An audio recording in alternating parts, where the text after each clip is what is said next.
Hola a totes i a tots, amigues i amics de la Magma, seguidores i seguidors dels nostres enregistraments i de la nostra guia que més rere més us va portant l'activitat cultural de la comarca i, com sabeu, des d'abril de 2020, ja tan llunyà, les ressenyes culturals d'allò que apareix en la nostra guia.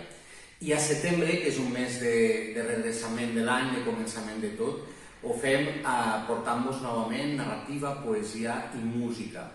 I en narrativa comencem parlant d'una obra molt peculiar en la que sí que podem donar compte d'un espectre molt ampli d'autores.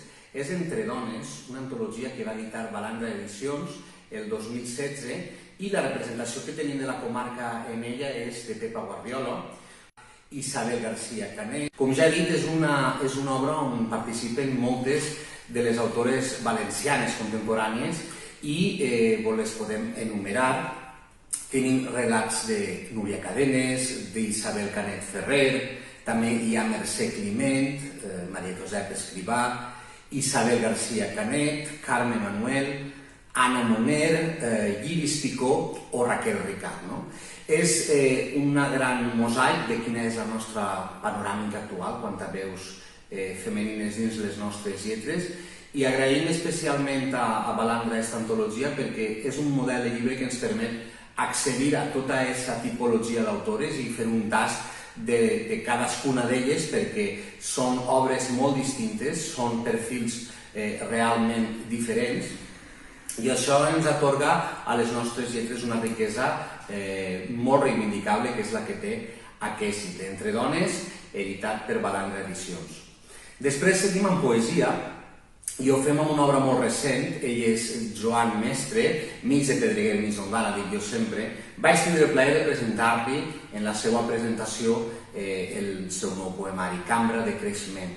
Joan és un poeta molt singular dins les nostres lletres perquè ell és autodidacta, ell ha seguit sempre el seu solc i podem dir que els seus dos primers poemaris, Monodies del Fabiol i El falconer de Beniarjó, eren ja una introducció al que és aquesta obra, una obra molt més madura, però que segueix en la línia dels altres dos. És a dir, la poesia de Joan és molt orgànica, molt lligada al territori, a allò que som, i ell, la seva manera de concebre la poesia, cristal·litza molt bé en aquesta obra que, com ja he dit, tant de bo la puga seguir presentant i pugueu conèixer quina és l'obra de Joan.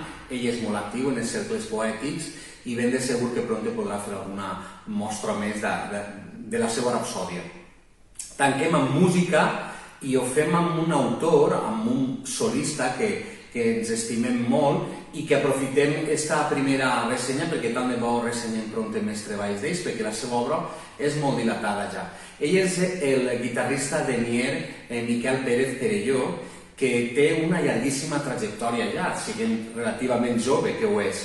Miquel es va formar, és un músic amb una trajectòria, com ja he dit, molt meritòria perquè ha rebut formació de grans mestres internacionals de la música com Carles Trepat o Hopkinson Smith, i ell dins la seva trajectòria ha tocat molts pals. De fet, en els últims anys ell ha experimentat també amb el cant, ell, a més de guitarrista professional, és cantant, amb treballs també, que ja dic que ja en parlarem, però així parlem de Preludis, que és, diguem, el primer treball on ell va condensar tota la seva obra per a guitarra. Preludis té una influència de Vicent Andrés Estellés en la composició i és una obra que jo crec que és la perfecta carta de presentació per conèixer qui és Miquel. Ell és molt actiu en la vida cultural de la comarca, ha participat en projectes col·lectius com l'Odissea d'Homer, que és un espectacle del que també parlarem així a les ressenyes ben aviat, però per a conèixer molt bé el perfil de Miquel us recomanem aquest disc, Preludis, per a conèixer la mestria de Miquel com a músic i sobretot tot allò que ha anat fent després. Vos convidem a que visiteu la seva web per a veure tot allò que Miquel ha publicat i que la veritat és molt interessant per veure quina varietat d'estils i de tipus de projectes ell ha anat perfilant. I amb aquesta ressenya tanquem el vídeo de setembre. Esperem que la tardor vinga amb més normalitat per als hàbits culturals i a tots vosaltres vos convidem a seguir mirant la guia de la Magma de setembre. La podeu consultar a magma.org descarregar-se-la si no esteu en la nostra llista de distribució i veient allò que ens depara a la tardor. Ens veiem ben prompte amb més ressenyes culturals.